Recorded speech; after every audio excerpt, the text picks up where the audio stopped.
Hey, what's up guys? Austin back with another video. Now, here's the scenario.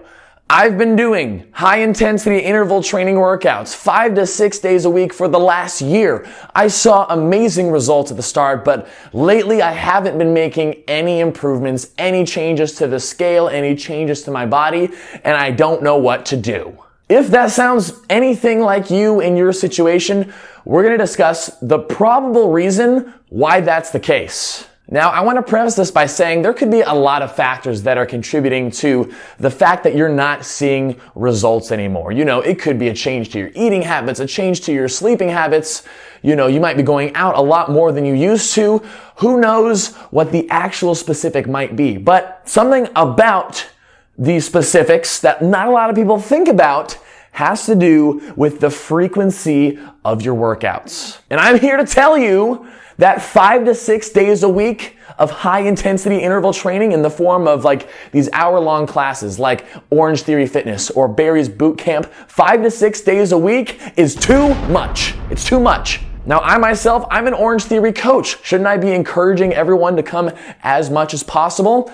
I would be doing myself and you guys a disservice if I encourage you to come as frequently as possible. And the main reason why I'm saying this is this concept of in order to perform your best, your body has to have recovery time. And with really intense, high intensity interval training classes like Orange Theory classes, those classes are so physically and mentally taxing on your body when you perform your best that it's impossible for your body to continuously, sustainably be outputting that same amount of max effort every single time. And so if you're stringing together 5 to 6 days a week of that type of intensity, eventually your body's going to burn out, it's going to freak out, and you're not going to be able to perform at your absolute best, and you're going to probably stop seeing results. Now you might be thinking, well, there's tons of people that do, this style of workout 5 to 6, sometimes even 7 days a week. How can they do it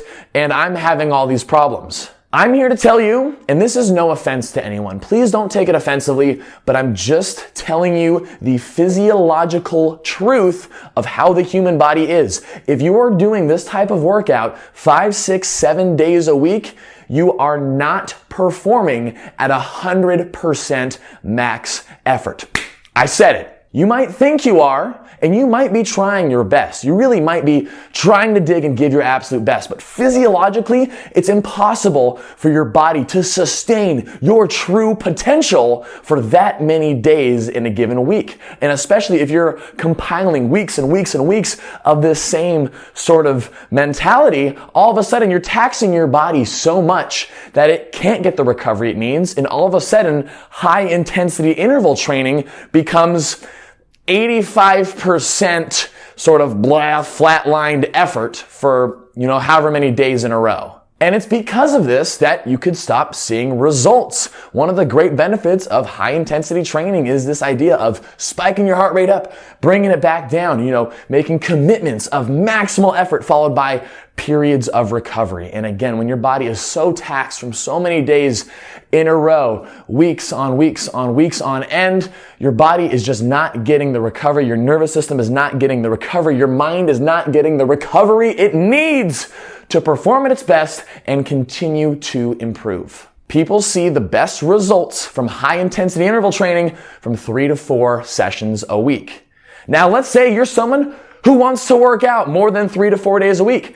I feel ya. And you know what? I agree. I think you should exercise more than 3 to 4 days a week. But on those days in between your interval training days, between your Orange Theory days or your boot camp days or, whatever you might be doing, those are the times to be doing other types of active exercise that are, keyword active, but not overly taxing to your body, neuromuscularly or, mentally or just plain physically taxing. Active recovery exercises like stationary biking or going out on a nice brisk walk or yoga or, it could be a gazillion bajillion different types of activities that can get you breathing, get you burning calories and helping you build up aerobic fitness without taxing your body like high intensity training does. So if you want some specifics here, what I would suggest, if you've got yourself a heart rate monitor and you use your heart rate monitor for your interval training classes, take your heart rate monitor, put it on when you're not in the workout, and go out in a steady aerobic green zone style of cardiovascular exercise, whether that be a power walk, a jog, a run, or cycling, or whatever it might be. Get your heart rate to, 71 to 83% of your max, somewhere in that aerobic green zone where, again, you're breathing, you're working, but you can sustain it and it's not overly taxing to your body. Try doing that for somewhere between 20 minutes to 60 minutes. Do that in between your high intensity interval training days to keep yourself active, but give your body the recovery it needs in between workouts. And you know what happens when you do that? When you give yourself active exercise in between your high intensity classes, the next time you hit that high intensity class, you are ready to party. You are ready to punch out. You are ready to bring your best, and you don't feel this constant fatigue and this inability to push yourself further and further along in your fitness journey. So I highly encourage you, if you're someone who's doing 5 to 6 days a week of these really intense high intensity classes, take a step back. I know it sounds crazy. I know, but don't just sit on your butt. Like I said, do something else active. But taking a step back, one fewer class a week or so is going to give your body so much extra recovery and allow you to really, truly, honestly push your limits when you go back to your next high intensity session. And when you're able to push your limits further than you thought you could, that is what's going to spark continual growth and continual improvement and keep you getting to be a better you.